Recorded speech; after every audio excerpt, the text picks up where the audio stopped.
धरती माता की जय हो, गौ माता की जय हो, सनातन धर्म की जय हो।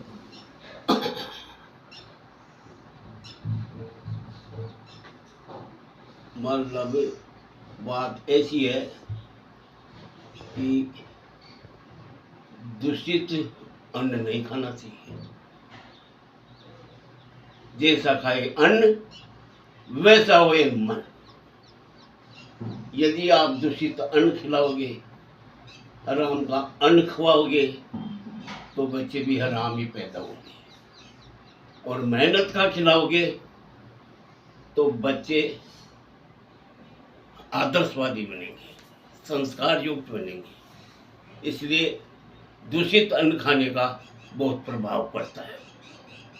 जैसे कि मैं 66 और सन 1966 और 1967 में मैं जयपुर त्रिपोलिया बाजार में बैंक के पास किशोर मोहन इंस्टीट्यूट में पढ़ता था।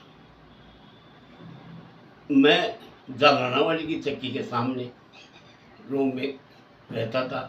डेली वहाँ से पढ़ने के लिए जाता था।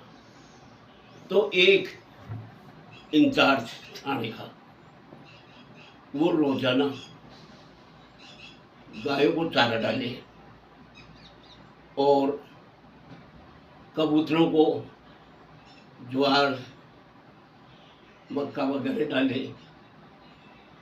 और जब दोपहर में ये 4-5 अंधेरी दरवाजे से वहाँ एक नौतन जयंती की स्कूल चलती थी और 2-4 प्राइवेट स्कूल चलते थे खजाने वालों के साइड में।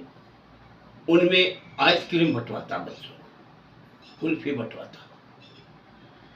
तो हम रोजाना पढ़ने जाते थे तो हमें देख लेते। तो उन्होंने बुला के हमें बोला कि थोड़ा हाथ बटा दिया करो, बच्चों को आइसक्रीम दिला दिया करो, तुम्हारी भी छुट्टी हो जाती है और हमारी छुट्टी। उन्होंने हमारा परिचय भी किया। तो कई दिनों तक हम उनका साथ दिया। एक रोज उनसे हम पूछ बैठे कि आप इतना कर रहे हो, वो कहाँ से कर रहे हो? तो उन्होंने बोला कि मेरे पास 14 कोठी है और हमारे परिवार में कम से कम 100 आदमी है और उस 14 कोठी से हमारे पास कम से कम 300 बीघा, उसमें पूरी में खेती होती है, तो हजारों मन अनाज होता है। तो मैं वहाँ से भी लाता हूँ ये दान पुण्य करने के लिए। एक ताजुब देखी मैंने, और है ये कि हमारे पुलिस डिपार्टमेंट में अपराधियों से किसी से भी रिश्वत ले लेते हैं। तो मैं नहीं लेता था, तो वो क्या करते थे, मेरी रिश्वत को बांट लेते थे। मैंने एक दिन सोचा कि इनको छोड़ना गलत, अपन जानवरों को ही खिला दें। तब से मैंने मेरा हिस्सा लेने लग गया और उस हिस्से को मैं बच्चों को कुल्फी बंटवा देता हूँ, कबूतर खाने में काम में ले देता हूँ, पशुओं को चारा डलाने में काम लेता हूँ। तो मैंने ये सोचा, मैंने कथावाग भी सुनी है, हमारे घर में संस्कार है। कहते हराम का अन्न खिलाओगे तो बच्चे हराम पैदा होंगे। यदि मेहनत का खिलाओगे तो बच्चे स्वच्छ और पवित्र और संस्कार युक्त होंगे।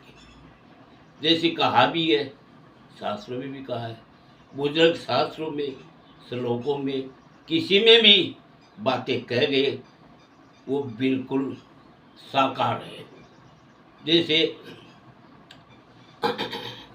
पूत कपूत तो क्यों धन समझे, अरे पूत सपूत तो क्यों धन समझे। यदि सपूत बेटा होगा तो आप कितना ही कर्जा छोड़ दो, वो कर्जा भी चुका देगा और बुजुर्गों का नाम भी कर देगा और प्रॉपर्टी भी बना देगा। अरे कपूत बेटा होगा वो प्रॉपर्टी को बेच देगा और फक्कड़ हो जाएगा और बुजुर्गों का कुनाम करेगा।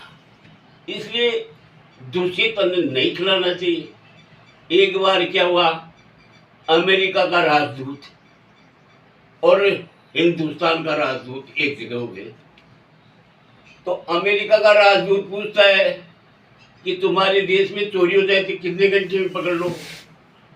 कहता आपके देश में चोरी हो जाए तो आप कितने घंटे में पकड़ लो? तो अमेरिका वाला राजदूत कहता है कि 24 घंटे में। और तुम्हारा कि हमें 24 घंटे पहले यह पता चल जाएगा कि कौन तो चोरी करवा रहा है और कौन कर रहा है और किसके होगी, ये हमें 24 घंटे पहले ही पता चल जाता है। इसलिए हमारी पुलिस वर्ल्ड की पुलिस से तगड़ी है, परंतु संस्कार युक्त नहीं है। अब ये थानों में अदला बदली करते हैं, बदली कर देते हैं, इंचार्जों की बदली करते हैं, आईजी की बदली कर देते हैं।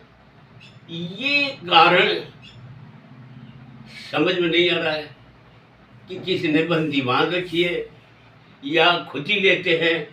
इसलिए यदि पुलिस ईमानदार हो जाए तो आदर्श देश बन जाए, संस्कार वाला देश बन जाए।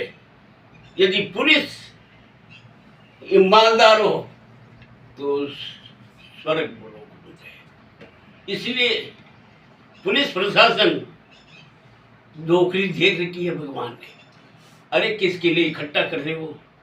कईयों के लिए मकान की झाड़ू ही नहीं निकलती है और मर्जी में जैसे पैसे बच्चों को देते हैं घूमते फिरते हैं। गरीब का बच्चा नहीं बिगड़ेगा, बिगड़ेगा तो हर राम की खिलाने वालों के ही बच्चे बिगड़ते हैं।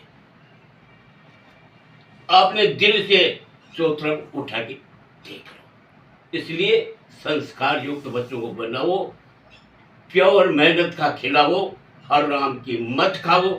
पुलिस चाहे तो हिंदुस्तान स्वर्ग लोक है।